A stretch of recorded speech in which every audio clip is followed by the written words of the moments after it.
Hello students, welcome to my channel. This is Dr. Vinita Negi making maths learning easy and simple for you. आज हम discontinuity को समझेंगे क्योंकि जब आपका फंक्शन कॉन्टिन्यूटी शो नहीं करता है तो उसके लिए हम डिसकंटिन्यूटी कैसे डिफाइन करेंगे, क्या क्या डिफरेंट टाइप्स है डिसकंटिन्यूटी के, वो भी हम वन बाय वन समझेंगे। तो सबसे पहले ये समझते हैं डिसकंटिन्यूटी क्या हुई। सपोज हमारे पास कोई फंक्शन दे रखा है एफ एक्स, ठीक है। x इज इक्वल टू ए पर हमने लेफ्ट हैंड लिमिट निकाली, राइट हैंड लिमिट निकाली और फंक्शन की वैल्यू निकाली उस पॉइंट पर, ठीक है। अगर ये तीनों वैल्यूज इक्वल आ गई तो हम कहेंगे कि आपका फंक्शन कॉन्टिन्यूअस है, ठीक है। At x is equal to a function आपका कॉन्टिन्यूअस है। But suppose left hand limit right hand limit के इक्वल नहीं हुई, या लिमिट तो मिल गई, मतलब left hand limit right hand limit के इक्वल तो है लेकिन एफ ए की इक्वल नहीं आई, ठीक है ना। तो इस तरीके से ये तीन वैल्यूज अगर इक्वल है तो ही आपको कॉन्टिन्यूटी मिलेगी। अगर इन तीन में से कोई भी दो वैल्यूज इक्वल नहीं है, लिमिट एग्जिस्ट नहीं करती, वैल्यू के इक्वल नहीं है, तो आप कहेंगे कि हमें क्या मिली, discontinuity. This is called discontinuity. जब आपको कॉन्टिन्यूटी नहीं मिल रही है उसे हम क्या कहते हैं, डिसकॉन्टिन्यूटी। डिफरेंट टाइप्स है डिसकॉन्टिन्यूटी के, जिसको हम वन बाय वन यहाँ पे समझेंगे। सबसे पहला टाइप आता है आपका रिमूवेबल डिसकॉन्टिन्यूटी। इसको समझते हैं। सो रिमूवेबल डिसकॉन्टिन्यूटी में क्या होता है, अगर हमारा कोई फंक्शन है suppose F X at X is equal to C, हमने देखा लिमिट एग्जिस्ट हो रही है। सो लिमिट एग्जिस्ट होने का मतलब कि आपको left hand limit right hand limit की value x is equal to C पर इक्वल मिली, तभी तो लिमिट एग्जिस्ट करेगी। लेकिन ये दोनों वैल्यूज इक्वल आ तो गई, लेकिन ये फंक्शन की वैल्यू इस सी पॉइंट पर जब हमने कैलकुलेट किया उसके इक्वल नहीं आई। सो रिमूवेबल डिसकॉन्टिन्यूटी कब होती है, जब लिमिट तो एग्जिस्ट होती है बट वो लिमिट वैल्यू फंक्शन की वैल्यू के इक्वल नहीं आती उस पॉइंट पर, तो हम इसको कहते हैं रिमूवेबल डिसकॉन्टिन्यूटी, ठीक है। इसे हम रिमूवेबल क्यों कहते हैं, क्योंकि हम फंक्शन की वैल्यू को सी पॉइंट पर चेंज करके इस डिसकॉन्टिन्यूटी को रिमूव कर सकते हैं, इसीलिए इसका नाम रिमूवेबल डिसकॉन्टिन्यूटी पड़ गया, ठीक है ना। तो सीधे सीधे रिमूवेबल डिसकॉन्टिन्यूटी में क्या होगा, limit x tends to c इस फंक्शन के लिए आपको मिलेगी, एग्जिस्ट करेगी लिमिट, बट फंक्शन की वैल्यू उस पॉइंट पर जब आपने कैलकुलेट की उसके इक्वल नहीं आएगी। This is called removable discontinuity. Okay, next आता है इसमें discontinuity of first kind. Discontinuity of first kind में क्या होता है, आपको लिमिट नहीं मिलती, मतलब आपने लेफ्ट हैंड लिमिट निकाली राइट हैंड लिमिट निकाली, दोनों वैल्यूज तो मिली फाइनाइटली बट दोनों आपस में इक्वल ही नहीं हुई। जब आपको लिमिट ही नहीं एग्जिस्ट होगी, जब left hand limit right hand limit equal ही नहीं होगी, तो आपको क्या मिलेगी, डिसकॉन्टिन्यूटी। ओके, सो हम इसको ऐसे डिफाइन कर सकते हैं। सपोज हमारा फंक्शन है F X at X is equal to C, अगर हम कॉन्टिन्यूटी चेक कर रहे हैं तो आपने देखा limit x tends to c minus zero, left hand limit है ये फंक्शन के लिए, और आपने निकाला limit x tends to c plus zero, right hand limit f x के लिए। ये दोनों वैल्यू एग्जिस्ट हो रही है, ठीक है ना, दोनों वैल्यू एग्जिस्ट कर रही है बट हमें ये वैल्यूज इक्वल नहीं मिली, ठीक है ना। तो डिसकॉन्टिन्यूटी ऑफ फर्स्ट काइंड में क्या होता है, लिमिट एग्जिस्ट नहीं कर रही है, left hand limit right hand limit exist कर रही है बट दोनों इक्वल नहीं, और जब तक दोनों इक्वल नहीं होगी लिमिट एग्जिस्ट नहीं कर सकती। This is called discontinuity of first kind. So तीनों चीजें इक्वल होनी चाहिए। So discontinuity of first kind में फ्रॉम राइट साइड हम उसे फर्स्ट काइंड डिसकॉन्टिन्यूटी कहते हैं। अगर आपको लेफ्ट हैंड लिमिट मिली और वो लेफ्ट हैंड लिमिट फंक्शन की वैल्यू सी पर इसके इक्वल तो है बट ये राइट हैंड लिमिट के इक्वल नहीं, ठीक है ना।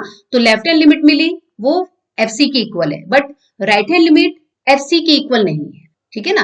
तो जब मैंने कहा लेफ्ट हैंड लिमिट और राइट हैंड लिमिट आपस में इक्वल नहीं है तो आपको डिसकॉन्टिन्यूटी ऑफ फर्स्ट काइंड मिलेगी, सिंपल। तो यहां पर अगर वो लेफ्ट हैंड लिमिट की वैल्यू एफ सी के इक्वल आई बट राइट हैंड लिमिट की वैल्यू एफ सी के इक्वल नहीं आई, so this is called discontinuity of first kind from right, क्योंकि राइट वैल्यू ना तो लेफ्ट हैंड लिमिट के इक्वल है ना तो एफसी के इक्वल है। Similarly first kind discontinuity from left क्या होता है, यहां पर राइट हैंड लिमिट फंक्शन की वैल्यू के इक्वल आ जाता है, लेकिन लेफ्ट हैंड लिमिट के इक्वल नहीं आता है। तो left hand limit right hand limit equal ना होने का मतलब ये है कि वो लेफ्ट हैंड लिमिट एफसी के इक्वल हो बट राइट हैंड लिमिट के इक्वल ना हो, राइट हैंड लिमिट फंक्शन की वैल्यू के इक्वल हो बट लेफ्ट हैंड लिमिट के इक्वल नहीं हो। आप समझ रहे मेरी बात? सो डिसकंटिन्यूटी ऑफ फर्स्ट काइंड में दोनों लिमिट्स एग्जिस्ट हो रही है बट आपस में इक्वल नहीं है। तो कोई एक एफसी के इक्वल है, दूसरी नहीं। तो जो एफसी के इक्वल नहीं है, लेफ्ट हैंड लिमिट के इक्वल नहीं है, तो हम इसे कहेंगे from right side discontinuity of first kind. ठीक है, अगर राइट हैंड लिमिट एफसी के इक्वल है, लेफ्ट हैंड लिमिट नहीं है इसके इक्वल, तो हम इसे कहेंगे discontinuity of first kind from left side. ठीक है ना? जनरली हमारे पास डिसकंटिन्यूटी ऑफ फर्स्ट काइंड में हम केवल ये चेक करते हैं कि left hand limit right hand limit equal है या नहीं। ठीक है ना? लेकिन अगर हमें ये पता चल जाता है कि समवेयर राइट हैंड लिमिट के इक्वल नहीं है लेफ्ट हैंड लिमिट और फंक्शन की वैल्यू, राइट साइड से आपको फर्स्ट काइंड डिसकंटिन्यूटी मिलेगी। Similarly for left hand limit, अगर एफ सी के या राइट हैंड लिमिट के इक्वल नहीं है तो this is called discontinuity of first kind by left side. ठीक है, नेक्स्ट आता है इसमें discontinuity of second kind. Second kind में क्या होता है, आपके पास left hand limit right hand limit कोई एक या दोनों ही एग्जिस्ट नहीं करते। हो सकता है केवल लेफ्ट हैंड लिमिट एग्जिस्ट ना करे, हो सकता है केवल राइट हैंड लिमिट एग्जिस्ट ना करे, हो सकता है दोनों ही एग्जिस्ट ना करे। तो this is called discontinuity of second kind. यहां पर भी डिसकंटिन्यूटी इसलिए हो रही है क्योंकि जब हमारी लेफ्ट हैंड लिमिट ही एग्जिस्ट नहीं हो रही है, हमारी राइट हैंड लिमिट ही एग्जिस्ट नहीं हो रही है, या दोनों ही एग्जिस्ट नहीं हो रही, तो कॉन्टिन्यूटी भी नहीं मिलेगी। सो जैसे हमने फर्स्ट काइंड डिसकंटिन्यूटी को डिफाइन किया, वैसे second kind from left side मतलब आपको लेफ्ट हैंड लिमिट एग्जिस्ट नहीं होगी, right hand limit F C के इक्वल होगा। ठीक है ना? उसी तरीके से second kind from right side, left hand limit F C के इक्वल आएगा but right hand limit exist नहीं करेगी। Okay, so discontinuity of first kind discontinuity of second kind में left hand limit right hand limit में से कौन सी exist नहीं कर रही है, कौन सी इक्वल नहीं है, वहीं से आप डिसकंटिन्यूटी ऑफ फर्स्ट काइंड को डिसकंटिन्यूटी ऑफ सेकंड काइंड को लेफ्ट और राइट साइड से रिलेट कर सकते हैं। ठीक है, नेक्स्ट डिसकंटिन्यूटी आती है यहाँ पर मिक्स। जैसा कि नाम है मिक्स डिसकंटिन्यूटी का, यहाँ पर आपको मिक्स कॉन्सेप्ट मिलेगा। Basically this is the mixture of first and second kind. ठीक है ना? मतलब होगा क्या, यहां पर लेफ्ट हैंड लिमिट और एफ सी की वैल्यू इक्वल होगी but right hand limit exist नहीं करेगी। ठीक है, यहां पर क्या होगा, right hand limit F C के इक्वल होगी but left hand limit exist नहीं करेगा। ठीक है ना? फर्स्ट काइंड में क्या होता था, left hand limit right hand limit के इक्वल नहीं होती थी, और सेकंड काइंड डिसकंटिन्यूटी में क्या होता है, या तो लेफ्ट हैंड लिमिट या तो राइट हैंड लिमिट एग्जिस्ट नहीं होती है।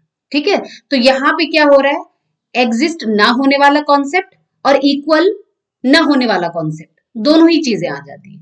भाई जब हमने कहा लेफ्ट हैंड लिमिट इसके इक्वल है बट ये एग्जिस्ट नहीं कर रही, तो यहां से मैं ये कह सकती हूँ ना, left hand limit is not equal to right hand limit. Same for this. So दोनों ही लिमिट आपस में इक्वल नहीं है और दोनों में से कोई एक एग्जिस्ट नहीं कर रही है। तो basically first and second kind discontinuity जो है उसका मिक्स कॉन्सेप्ट है, ये मिक्स्ड डिसकंटिन्यूटी। यहाँ पे left hand limit and right hand limit में से कोई एक एग्जिस्ट नहीं करेगी और left hand limit right hand limit आपस में इक्वल भी नहीं होंगे। This is called mixed discontinuity. Okay, next है हमारा इनफाइनाइट डिसकंटिन्यूटी। यहां पर क्या है, जैसे कि नाम है इनफाइनाइट डिसकंटिन्यूटी, आपकी लेफ्ट हैंड लिमिट या राइट हैंड लिमिट या बोथ इन्फिनिटी और माइनस इन्फिनिटी के इक्वल मिलेंगे आपको।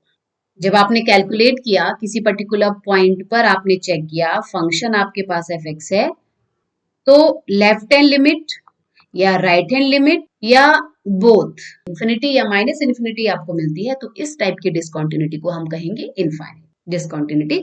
बिकॉज यहां पर भी आपकी left hand limit right hand limit function की वैल्यू से रिलेट नहीं कर पा रही है, फंक्शन की वैल्यू की इक्वल नहीं हो पा रही है, तो दिस इज ऑल्सो डिसकंटिन्यूटी, क्योंकि हमें वैल्यू लिमिट की इनफाइनाइट मिल रही है, माइनस इनफाइनाइट मिल रही है, तो this is called infinite discontinuity. Okay, so ये डिफरेंट टाइप्स है डिसकंटिन्यूटी के। नेक्स्ट वाली वीडियो में हम डिसकंटिन्यूटी की यही टाइप्स फिर से पढ़ेंगे और इनके एक एक एग्जाम्पल लेके डिसकंटिन्यूटी को डिफाइन करेंगे। ओके, यहाँ पे हमने केवल डेफिनेशन को समझा। अब इन्हीं सारी डिसकंटिन्यूटीज के लिए हम एक एक एग्जाम्पल लेके उसको डिटेल में डिफाइन करेंगे नेक्स्ट वीडियो में। ओके, तो इसी तरीके से पढ़ते रहिए, सीखते रहिए। Thank you so much, all the best.